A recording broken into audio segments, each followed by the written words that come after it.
people like Alex Whittle, who just happened to stand there where there was a riot and he found himself in prison for 5 months. And Benjamin said something fabulous, I think. He said, prison is not the end. But in order to understand that, you have to be able to see that there is a light at the end of the tunnel. And then we had people like Sheila coming and helping those people, finding a way forward, where there was no way, where there was nothing to see, there was no beginning of the day, no end of the day, it was just trying to survive. Sheila, come and tell us more about this, please. Sheila Munroe, everybody.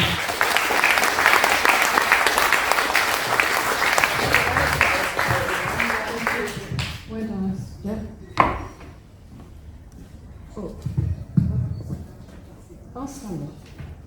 Stand and face the music. Hello. So I had the privilege to work briefly with Benjamin Zephaniah in the early 90s when I worked in Brixton Prison for the education department.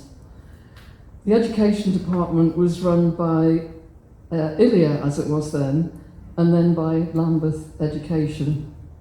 My role mainly was to edit the prison magazine called Pipeline. I'm going to give you a quick guided tour of the magazine as a backdrop to prison conditions when Benjamin Zephaniah entered the scene. He came to give support to the magazine and the education department and had a long-lasting impact on prisoners and staff alike.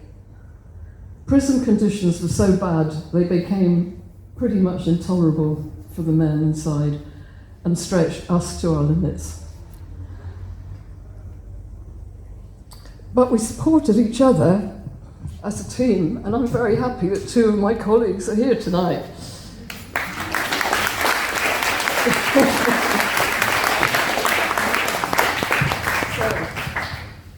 So, that's the front cover of the first edition of Pipeline magazine, and it got its name because there's a tradition over many centuries of prisoners sending messages through the pipes, like tapping on the pipes or voices if there was a crack in the pipe.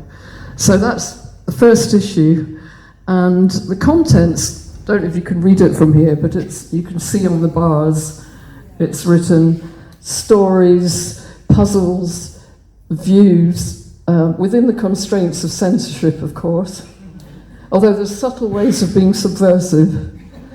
Art, fiction, skills, there's even a problem page, and jokes, and fun, and so on. The magazine was an outlet, a vehicle for communication and self-expression, but more than anything, the class itself was a place to air views and vent feelings.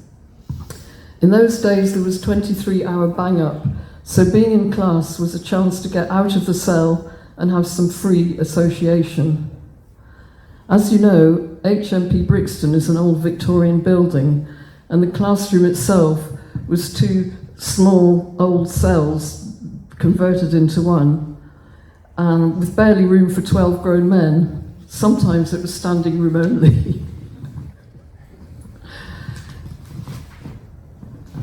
The atmosphere in there was febrile, or febrile, let's say febrile. Most of the men were angry, depressed, distressed by the archaic and overcrowded conditions, and stressed awaiting trial, as A-Wing, where I worked, was the remand part of the prison. Due to stop and search policies and so on, a disproportionate number of prisoners were of ethnic minority / global majority, especially those of Afro-Caribbean origins. It was also in the days of the notorious F-Wing, the prison psychiatric wing, which was like an old Victorian lunatic asylum, with prisoners locked in cells, not chained, but as good as with liquid cosh, that is, knocked out with medication, and which had the highest rate of prison suicides in the country of inmates and staff. It was always people's worst fears that if they made too much noise or got out of hand, the men in white coats would come and cart them off to F-wing, never to be seen again.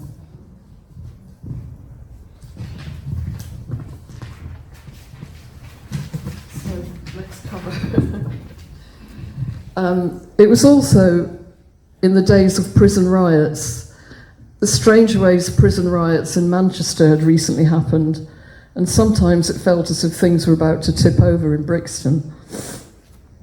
Interestingly, in the Wolf Report, which followed the Strangeways riots, it was noted that one of the factors was the absence of education. It drew attention to the role of education in prisons as soft security. So we teachers realised that as well as helping the men inside with things like art and music and drama and writing, which could be therapeutic as well as educational, it made us realise that we teachers were ultimately helping prison security. Prisoners were on the cusp of rebellion, crying out for human rights and prison reform. We contained the riot in the classroom.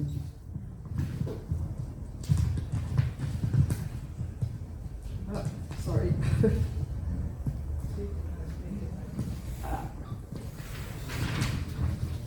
So, into this mix, enter Benjamin Zephaniah. You can imagine the reception he got.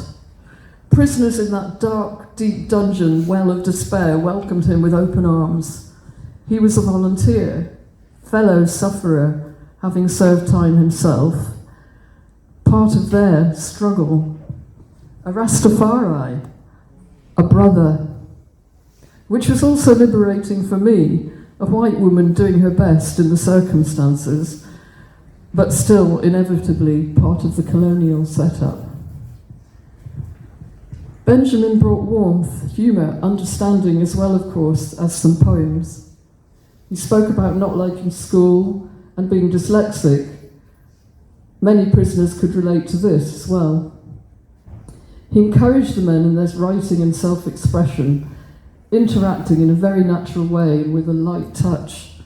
And he had that quality that I noticed in other Rastafarians inside, of being able to keep people calm and ground their energy. So while the inmates welcomed him with open arms, Benjamin helped to hold them at a deeper level. And for those writers on the Pipeline magazine, he was the real deal, an actual poet. Benjamin's work helped to validate poetry and poetry in prison. He helped the men find a voice and believe in themselves. I guess you could call it empowerment. And also arts activism. His lively presence was like an injection of energy that affected all of us and brought a boost to morale. After that, the magazine went from strength to strength. In 1994, it even won a national award.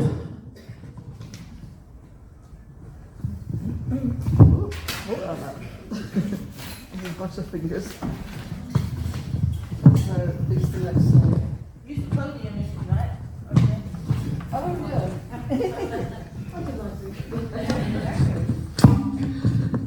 It's a bit late, but not better late than never.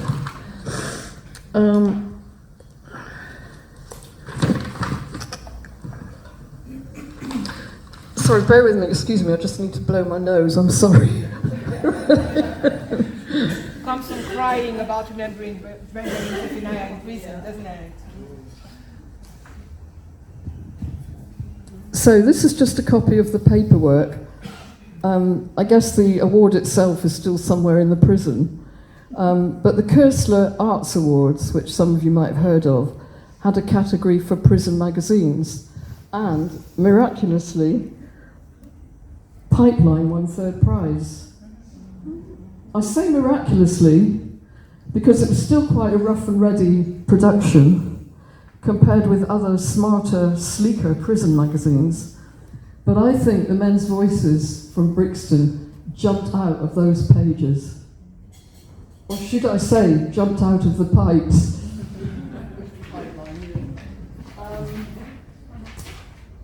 Next one.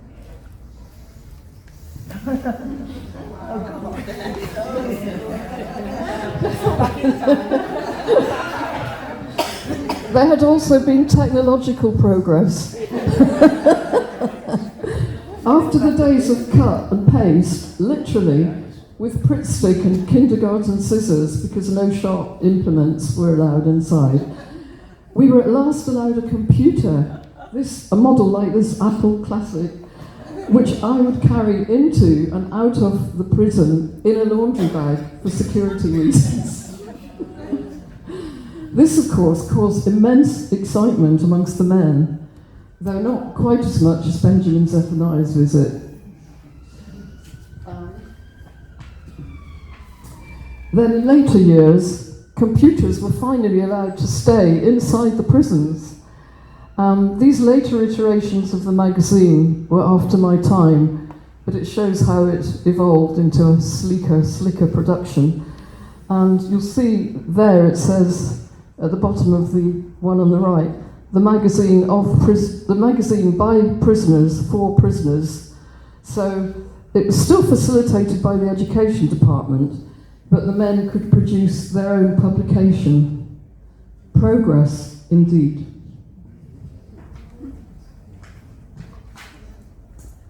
But back to those early days. Thank you, Benjamin, for all your wonderful support. Your message says it all. To pipelines, one and all, in unity. Isn't that beautiful? And then you'll see on the left-hand side it's got a poem, because Benjamin then gave a reading of his poetry to prisoners and staff at Brixton Prison, and this is reported in the magazine, and his poem Overstanding is reproduced here. And it's such a poignant, powerful poem for prisoners, well, for all of us, with its lines, open up, open up, open up. It helps to set us free. I think we should hear it from the poet himself.